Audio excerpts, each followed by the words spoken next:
Kita menjadi mulia karena Nabi Muhammad. Ma madahtu Muhammadan bi qasidati walakin mudiha qasidati bi Muhammadin. Tidaklah aku memuji Nabi dengan syairku, aku tidak memuliakan Nabi dengan syairku, aku tidak mengagungkan Nabi dengan syairku, tetapi syairku yang menjadi mulia karena telah memuliakan Nabi Muhammad. Syairku yang menjadi agung karena telah mengagungkan Nabi Muhammad. Syairku yang menjadi terpuji karena telah memuji Nabi Muhammad.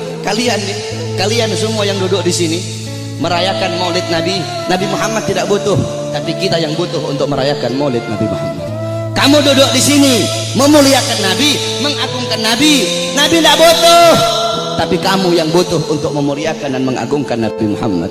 Kamu duduk di sini bersalawat kepada Nabi, memuji Nabi, mengagungkan Nabi. Itu tidak akan menambahkan kemuliaan Nabi. Kalau dengan kamu bersalawat menambahkan kemuliaan Nabi, berarti Nabi butuh dengan salawatmu. Nabi tidak butuh, tapi kamu dan saya yang butuh dengan bersalawat kepada Nabi. Kita memuliakan Nabi tidak akan menambahkan kemuliaan Nabi, tapi itu menambahkan kemuliaan kita. Kita tidak bersalawat, tidak mengagungkan beliau, itu juga tidak akan mengurangi kemuliaan beliau. Karena beliau kemuliaannya lautan jadi tinta, pohon jadi pena, digunakan untuk melukis kemuliaan Nabi. Lautan jadi tinta, pohon jadi pena, tidak akan sanggup untuk melukis tentang kemuliaan Nabi Muhammad. Maka saya dan kalian menjadi mulia karena kemuliaan Nabi Muhammad sallallahu alaihi wasallam. Nabi Allah Adam, saudara-saudara, Allah memerintahkan kepada seluruh penghuni langit untuk bersujud kepada Adam. Kenapa, saudara-saudara? Para ulama mengatakan, pertama, untuk memuliakan nur Nabi Muhammad yang ada dalam tulang sulbi Nabi Adam alaihissalam. Makanya kenapa ketika iblis tidak mau bersujud, Allah sangat-sangat murka. Allah tidak memandang Nabi Adamnya, tetapi yang Allah pandang nur Nabi Muhammad yang ada dalam tulang sulbi Nabi Allah Adam alaihissalam. Saudara-saudara, para ulama-ulama salaf kita itu kalau dengar azan, mereka pasti meletakkan kedua jempolnya ini di langit-langit. Mereka letakkan di langit-langit, kemudian mereka usap di kelopak mata mereka sambil berkata, marhaban bi habibi wa qurrati aini. Kenapa, saudara-saudara? Dulu Nabi Adam alaihissalam itu selalu dibuntuti oleh malaikat. Kemanapun Nabi Adam pergi diikuti oleh malaikat. Nabi Adam bertanya, ya Allah, kenapa setiap aku pergi kok di belakangku selalu ada malaikat? Apa kata Allah? Karena mereka tertarik dengan nur yang ada dalam tulang sulbimu. Apa nur yang ada dalam tulang sulbimu? Nur itu adalah nur daripada nanti salah satu cucumu. Kemudian apa kata Nabi Adam? Ya Allah, kalau begitu tolong pindahkan nur ini ke hadapanku ya Allah. Dipindahkan nur Nabi Muhammad di hadapan Nabi Allah Adam alaihissalam. Ketika dihadapkan di hadapan Nabi Allah Adam, malaikat yang di belakang semua berdiri di depan Nabi Allah Adam alaihissalam. Nabi Adam ini penasaran seperti apa bentuknya ini nur sampai malaikat begitu tertarik. Apa kata Nabi Allah Adam? Ya Allah, kalau begitu tolong pindahkan nur ini di kedua kukuku agar aku bisa melihat seperti apa nur itu. Ditaruh nur Nabi Muhammad di kukunya Nabi Allah Adam. Ketika Nabi Allah Adam melihat keindahan nurnya Nabi Muhammad, Nabi Allah Adam berkata, marhaban bi habibi wa qurrati aini. Baru beliau usapkan. Lihat bagaimana Allah Subhanahu wa taala memuliakan Nabi Allah Adam, karena dalam tulang sulbinya terdapat nur baginda Nabi besar Muhammad sallallahu alaihi wasallam. Allah menyelamatkan Nabi Allah Nuh. Allah selamatkan Nabi Allah Nuh dari banjir yang besar, dari musibah yang besar. Kenapa? Karena dalam tulang sulbi Nabi Allah Nuh terdapat nur baginda Nabi besar Muhammad. Allah selamatkan Nabi Allah Ibrahim alaihissalam dari api Namrud. Kenapa? Karena dalam tulang sulbi Nabi Allah Ibrahim terdapat nur baginda Nabi besar Muhammad. Allah menyelamatkan Nabi Allah Ismail ketika akan disembelih, Allah rubah menjadi seekor domba. Allah selamatkan Nabi Allah Ismail. Kenapa? Karena dalam tulang sulbi Nabi Allah Ismail terdapat nur baginda Nabi besar Muhammad. Dan saya dan kalian nanti di akhirat akan diselamatkan. Kenapa? Karena saya dan kalian umat Nabi Muhammad sallallahu alaihi wasallam. Oleh karena itu, saudara-saudara, bagi kami para habaib, Maulid bukan hari raya, tapi bagi kami Maulid lebih mulia dan lebih agung daripada hari raya. Di tempat saya, bapak-bapak, di Sulawesi, itu kami santri-santrinya guru tua. Guru tua itu Al-Imam Al-Habib Idrus bin Salim Al-Jufri. Kami itu ketika datang bulan Maulid, semua rumah kami cat baru. Datang bulan Maulid, semua rumah kami cat baru, kampung kami hias, jalan kami baguskan. hanya di bulan Maulid, tidak di bulan yang lain. Hari raya, rumah kami tidak kami cat baru. 17 Agustus, rumah kami tidak kami cat baru. Maulid, rumah kami cat baru. Kenapa? Karena bagi kami Maulid adalah hari yang paling mulia di muka buminya Allah Subhanahu wa Ta'ala. Kenapa bisa seperti itu? Dalam kitab Tuhfa, dalam kitab Hawashi Syarwani ala Tuhfal Muhtaj. Hawashi Syarwani itu kitabnya Al-Imam Syarwani. Tuhfal Muhtaj itu kitabnya Al-Imam Ibnu Hajar Al-Haytami, yang dimana Tuhfal Muhtaj adalah syarah daripada kitab Minhajut Talibin Al-Imam Nawawi. Jadi kalau ente orang belajar fikih, ada namanya matan, ada namanya syarah, ada namanya hawashi. Matan itu isi, syarah itu penjelasan daripada matan, hawashi penjelasan lebih rinci daripada syarah. Jadi matan diberi syarah, syarah diberi hawashi. Matannya itu Minhajut Talibin Imam Nawawi, disyarahkan oleh Imam Ibnu Hajar Al-Haytami, yaitu Tuhfal Muhtaj, syarah Minhaj. Tuhfal Muhtaj kemudian dijelaskan lagi oleh Al-Imam Syarwani yang diberi nama Hawashi Syarwani. Dalam kitab Hawashi Syarwani dijelaskan bahwasanya inna afdhalal layali, sesungguhnya paling mulianya malam itu, paling utamanya malam itu, yaitu malam kelahiran baginda Nabi besar Muhammad.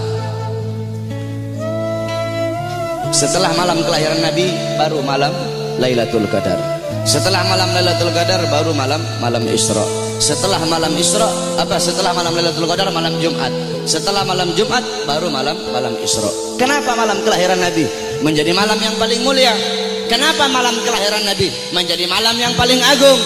As-Sayyid Al-Habib Muhammad bin Alwi Al-Maliki, beliau mengutip perkataan daripada Al-Imam Haramain Sayyid Amin Qutbi. Beliau berkata, Sayyid Amin Qutbi berkata, ya Lailatul Itsnain, madza safahat, wahai malam Senin, apa yang telah menyapamu? Wahai malam Senin, apa yang telah menyapamu? Kau begitu mulia, kau begitu agung, engkau begitu wangi, wahai malam Senin. Berawal hari-hari yang mulia dalam Islam, semua berawal darimu. Adanya Idul Fitri, adanya Idul Adha, adanya Ramadan, adanya Rajab, adanya Fathul Makkah, adanya kemenangan Perang Badar, adanya Lailatul Qadar, adanya hari Jumat, adanya malam Jumat, adanya 10 Muharram, semua berawal darimu wahai malam Senin. Kenapa? Karena pada malam Senin itu lahir baginda Nabi besar Muhammad sallallahu alaihi wasallam, sehingga malam kelahiran Nabi menjadi malam yang paling mulia di muka bumi. Kenapa? Karena kalau tidak ada kelahiran Nabi, tidak akan ada Idul Fitri, tidak akan ada Idul Adha, tidak akan ada iman, tidak akan ada Islam. Makanya sampai begitu Allah memuliakan kelahiran Nabi Muhammad, karena begitu Allah ini memuliakan kelahiran Nabi, sampai orang yang meninggal dalam keadaan kafir, akan tetapi karena dia gembira dengan kelahiran Nabi, Allah ringankan azabnya dalam neraka. Dalam kitab Tafsir Bidayah wa Nihayah, Al-Imam Ibnu Katsir, beliau meriwayatkan bahwasanya Sayyidina Abbas bin Abdul Muthalib pernah bermimpi berjumpa dengan Abu Lahab. Dalam mimpinya Sayyidina Abbas bin Abdul Muthalib bermimpi Abu Lahab sedang disiksa dalam neraka. Akan tetapi setiap hari Senin, azab dan siksanya Abu Lahab dihentikan dan Allah gantikan dengan rahmat. Dari jari-jari Abu Lahab itu bisa keluar air, sehingga dia bisa minum dari air tersebut. Maka Sayyidina Abbas pun bertanya, wahai Abu Lahab, kenapa setiap hari Senin Allah angkat azab dan siksamu? Dari jari-jarimu bisa keluar air, kenapa hanya di hari Senin, tidak di hari-hari yang lain? Apa kata Abu Lahab? Iya, karena dulu ketika Muhammad lahir, aku bergembira dengan lahirnya Muhammad. Aku memiliki budak yang bernama Suwaibah. Suwaibah datang kepadaku memberi kabar tentang lahirnya Muhammad. Aku gembira sehingga aku bebaskan Suwaibah. Aku bebaskan dia dari budak. Nah, karena aku membebaskan Suwaibah, karena kegembiraanku dengan lahirnya Muhammad, karena aku gembira sesaat dengan lahirnya Muhammad, maka dari itu setiap hari Senin Allah angkat azab dan siksaku. Itu Abu Lahab. Setiap hari Senin Allah angkat azab dan siksanya hanya karena bergembira sesaat dengan lahirnya Al-Mustafa. Maka bagaimana dengan saya dan kalian kalau kita bergembira seumur hidup kita dengan lahirnya baginda Nabi besar Muhammad? Oleh karena itu saudara-saudara, kita duduk di sini memuliakan kelahiran Nabi, mengagungkan kelahiran Nabi.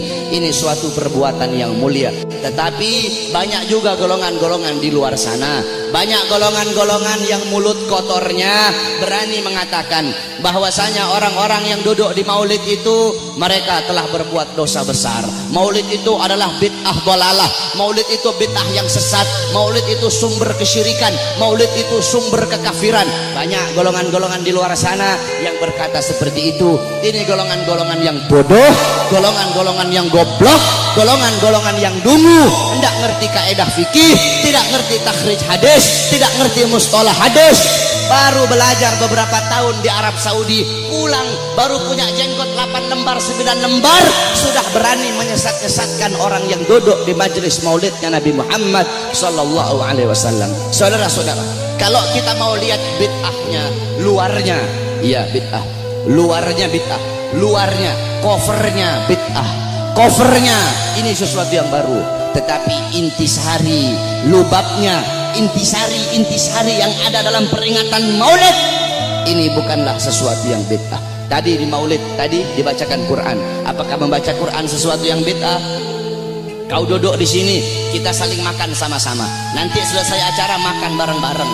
Dalam kitab dijelaskan Nabi Allah Ibrahim menjadi Khalilullah. Nabi Ibrahim itu jadi kekasih Allah karena 3 sebab. Pertama, Nabi Ibrahim lebih memilih perintah Allah daripada perintah selain Allah. Yang kedua, Nabi Ibrahim tidak pernah makan sendiri. Nabi Ibrahim itu kalau makan pasti bareng-bareng, pasti sama-sama. Kalau beliau cuma sendiri, beliau rela jalan kaki berkilo-kilo hanya untuk cari teman untuk makan sama-sama. Kita duduk di sini mengikuti sunnah Nabi Allah Ibrahim. Nabi Muhammad juga makannya selalu bersama-sama. Apakah ini sesuatu yang bid'ah? Tidak. Kita duduk di sini saling menyebarkan salam. Apakah menyebarkan salam sesuatu yang bid'ah? Nabi Muhammad berkata afsus salam, sebarkan salam. Kita duduk di sini saling memberi makan. Nabi Muhammad bilang wa'atimut ta'am, berilah makan. Kita duduk di sini menyambung tali silaturahmi. Kata Nabi Muhammad wasilul arham, sambunglah tali persaudaraan. Kita duduk di sini mengenang Nabi Muhammad, menyebut-nyebut nama Rasulullah sallallahu alaihi wasallam. Bukankah dalam hadis riwayat Ad-Dailami dalam kitab musnad beliau, yaitu kitab yang bernama Al-Firdaus, qala Rasul dzikrul anbiya minal ibadah, mengingat para nabi, mengingat para rasul itu adalah ibadah. Dzikrus sholihin minal kafarah, dzikrul maut minas sadaqah, wa dzikrul kubur yuqarribukum minal jannah. Kata Nabi Muhammad, mengingat para nabi, mengingat para rasul, menyebut-nyebut nama mereka itu adalah ibadah. Kita duduk di sini menyebut Nabi Muhammad, mengingat Nabi Muhammad, mengenang Nabi Muhammad, membaca sirah beliau, tarikh beliau agar bisa mengambil iktibar, mengambil pelajaran dari kisah hidup beliau. Apakah ini sesuatu yang bid'ah? Tidak. Kita duduk di sini bersolawat kepada Nabi Muhammad. Bukankah Allah berkata innallaha wa malaikatahu yusholluna 'alan nabi ya ayyuhalladzina amanu shollu 'alaihi wa sallimu taslima. Apakah salawat sesuatu yang bid'ah? Tidak. Kita duduk di sini menuntut ilmu. Saya dan kalian duduk di sini untuk menuntut ilmunya Allah. Menuntut ilmu fardhatun. Menuntut ilmu hukumnya sangat-sangat wajib. Dalam kaidah dijelaskan amrun bi syai' amrun bi wasailihi. Perintah terhadap sesuatu, maka perintah juga terhadap sarana atau prasyarat bagi orang-orang untuk melakukan sesuatu yang diperintahkan tersebut. Kalau seumpama naik ke atas ini wajib, maka yang mendorong kita untuk naik ke atas itu pun hukumnya wajib. Naik ke atas hukumnya wajib. Yang dorong itu naik ke atas apa? Tangga, maka tangga juga hukumnya wajib. Kalau ente naik ke atas hukumnya sunnah, maka tangga juga hukumnya jadi sunnah. Saudara-saudara, beli baju, membeli baju hukumnya apa? Mubah. Beli baju hukumnya mubah. Menutup aurat hukumnya wajib. Menutup aurat hukumnya wajib. Kamu sedang keluar dari rumah, tiba-tiba bajumu lepas, bajumu sobek atau bajumu lepas, kelihatan kamu punya aurat, kelihatan kamu punya aurat. Membeli baju hukumnya mubah, tapi ketika itu berubah menjadi wajib. Kenapa? Karena baju salah satunya yang menjadi syarat bagimu untuk bisa tutup kau punya aurat, sedangkan nutup aurat hukumnya wajib. Bersiwak hukumnya apa? Sunnah. Bikin kantong baju hukumnya apa? Bikin kantong baju hukumnya mubah. Bersiwak hukumnya sunnah. Bikin kantong baju hukumnya mubah. Kamu mau keluar rumah, kantong bajumu tidak punya kantong, bajumu tidak punya kantong. Kalau tidak ada kantong tidak bisa kamu bawa, kamu punya siwak. Sedangkan bersiwak hukumnya sunnah. Bikin kantong baju hukumnya mubah. Ketika itu berubah, bikin kantong baju hukumnya jadi sunnah. Kenapa? Karena kantong baju yang jadi syarat bagimu untuk bisa bawa, kau punya siwak. Nah, menuntut ilmu hukumnya wajib, saudara-saudara. Maka ketika maulid menjadikan dirimu, mendorong dirimu untuk menuntut ilmu, maka ketika itu maulid pun hukumnya berubah menjadi wajib. Kalau maulid mendorong engkau untuk sedekah, sedekah hukumnya sunnah, maka maulid juga hukumnya menjadi sunnah. Bersolawat hukumnya sunnah, maka ketika itu maulid mendorong kau untuk bersolawat, maka maulid juga hukumnya menjadi sunnah. Oleh karena itu nanti wasiat saya, kalau nanti ada yang nanya kepada kalian semua, kenapa kamu merayakan maulid Nabi Muhammad? Jawab, saya merayakan maulid Nabi untuk memuliakan dan mengagungkan kelahiran Nabi. Siapa yang suruh memuliakan kelahiran Nabi? Siapa yang suruh mengagungkan kelahiran Nabi? Yang suruh adalah Allah. Ayat tadi itu, qul bi fadlillah wa bi rahmati fabidzalika falyafrahu. Katakanlah dengan anugerah dan rahmat Allah, dengan rahmat itu falyafrahu, gembira kalian, senanglah kalian dengan adanya karunia dan rahmat Allah Subhanahu wa taala. Saudara-saudara, ada beberapa ibadah yang sengaja dikaitkan dengan sejarah. Contohnya haji. Haji itu ibadah wajib, sengaja dikaitkan dengan sejarah Nabi Allah Ibrahim, mulai dari wukuf, tawaf, sa'i, melempar jumrah, sehingga ibadah haji menjadi ibadah wajib. Berpuasa pada tanggal 10 Muharram. Berpuasa pada tanggal 10 Muharram itu sengaja dikaitkan dengan sejarah Nabi Musa alaihi salam. Ketika Rasulullah nanya sama Yahudi Madinah, kenapa kalian berpuasa pada tanggal 10 Muharram? Kata Yahudi Madinah, karena kami bersyukur atas selamatnya Nabi Musa dari kejaran tentara Fir'aun. Apa kata Rasulullah? Nahnu ahaqqu bi Musa minkum. Kami lebih berhak atas Musa daripada kalian. Rasul pun memerintahkan para sahabat untuk berpuasa pada tanggal 10 Muharram, sehingga berpuasa pada 10 Muharram menjadi ibadah sunnah. Saudara-saudara, para ulama mengatakan, jikalau perhatikan kata-kata ini, jikalau berpuasa pada tanggal 10 Muharram menjadi ibadah sunnah karena bersyukur atas selamatnya Nabi Musa, maka bagaimana dengan terselamatkan seluruh alam semesta ini berkat adanya Nabi Muhammad?